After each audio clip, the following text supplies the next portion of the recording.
Hello, my name is Kate Tisdall. I'm part of the Childhood and Youth Studies Research Group at the University of Edinburgh, and I'm delighted to be with you virtually today.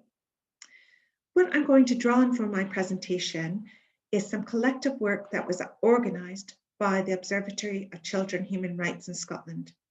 It was commissioned by the Commissioner for Children and Young People in Scotland. And what we did is very quickly, up to June 19, 2020, did an assessment of policies as they affected children and young people in Scotland from a children's human rights perspective. I want to, though, recognise that today, these are just my own views, so I would direct you to the full independent CRIA, and I will give you to the link at the end of the presentation. So of the time with you, I just give you a little bit more context about the independent CRIA, then highlight 3 themes that I think are pertinent to the title of my presentation today, and then to conclude.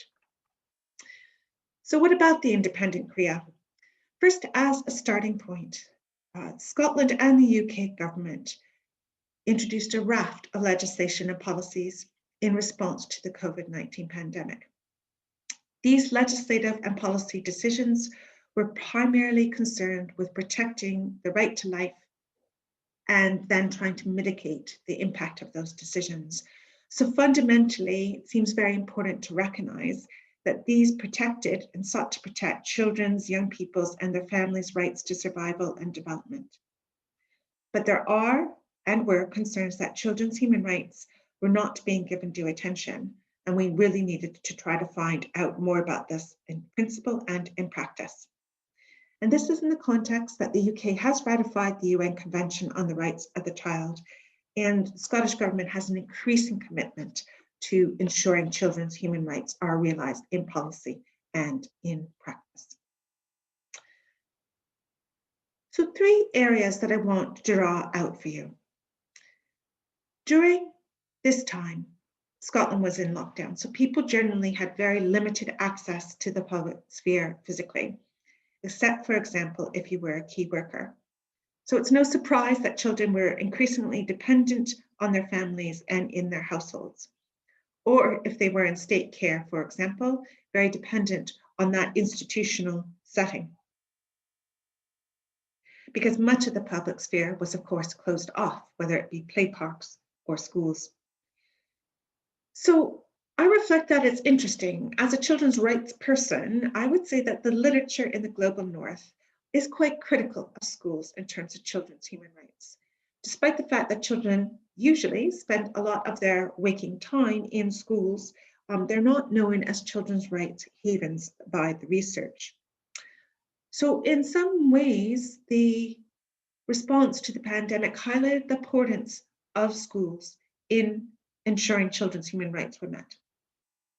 Yes, as a space for learning and education, but also in terms when you look at the policy, real recognition about how schools provide places where children who are vulnerable, more at risk, experiencing poverty, perhaps with caring responsibilities, where such groups of children could have respite, could access support, and that adults in relation to the state, knowing if there were some problems for children. There were some positives that we have some indicative evidence as a result of these policies. So we find that some children said that they enjoyed spending more time with their family.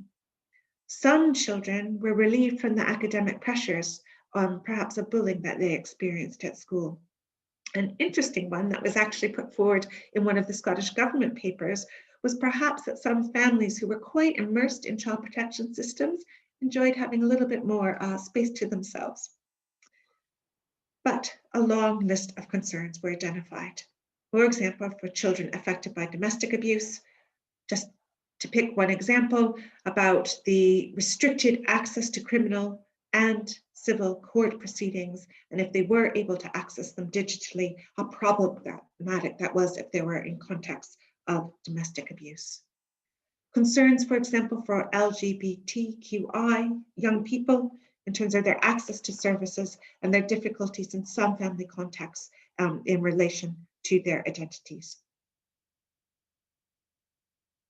And there was a range of evidence that actually is very well documented, but yet so important about the impacts on children's mental health, whether it was children having new mental health problems or if they had existing ones, how that was made worse in terms of the pandemic. In short, the analysis shone a light on the importance of families and relationships for children and young people, and from the human rights perspective, to recognize the value and place of the public sphere in terms of state and civic society and peer relationships for visibility and connections. Second, the Scottish Government really did pay attention to human rights. They made increasing commitments to this and information. They actually did a mapping paper against the UN Committee on the Rights of the Child's 11 recommendations in relation to the crisis. But the point I would make here is that I was almost surprised about how often, when you looked at the policies closely, there was a lack of attention to children's human rights, that it could have been included, but it just was forgotten. An example was the Lord President guidelines at the time that were about court orders in relation to family law and realizing that something needed to be put in place in terms of lockdown. But they did not address children's best interests, let alone children's participation, which are fundamental principles found in the law, and which indeed could and should be included. Another area was in terms of the children and young people affected by criminal justice. So one example is that for a while, 16 and 17-year-olds in Scotland could be issued with fixed term notices, which was very disturbing about their potential incorporation to the criminal justice proceedings and all the implications of that. So it kind of seemed as that in times of crisis, we as adults reverted to our adult systems and adult institutions and forgot some of the values of children's human rights in terms of their participation, as well as recognizing the breadth of their rights. Third, it's been well rehearsed, well recognized that a lot of the existing inequalities experienced by children and their families have been made worse by the pandemic. So that there's been a lot of evidence in terms of poverty, a lot of evidence that children with additional support needs. In fact, in Scottish legislation, it appeared that maybe their rights to education were taken away by some of the emergency measures. A lot of attention to digital exclusion and inequalities, huge and even more likely to continue. So there were issues of great seriousness that were well highlighted by evidence and are known to be public policy concerns. But what we were struck by was how little was known about some groups of children that were not to be given policy attention, such as gypsy traveler children and young people. Very little information we could find about asylum and refugee children in Scotland, and only some about children and young people who are LGBTQI. So for a country with a lot of statistics, we had a lot of data, but not disaggregated intersectional data, I might even say, and not data that could answer fundamental children's rights questions. So some points in conclusion.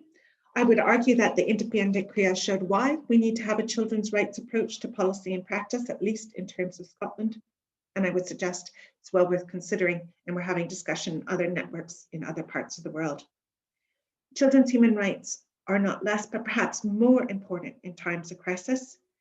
It is perhaps because we have trouble as adults in recognizing both that children are in relationships with their families, with their peers, but they are also right holders themselves. We're thus really supportive of the UNCRC Incorporation Scotland Bill currently going forward. We have raised issues based on the independent CRIA that we do need to redirect some of our statistical expertise to children's rights indicators and ones that are disaggregated. We need to reclaim Scotland's recognition of children's rights to participate, to have information and give information. And we need to do this in times of crisis, as well as hopefully when we may go back to more normal times. Thank you.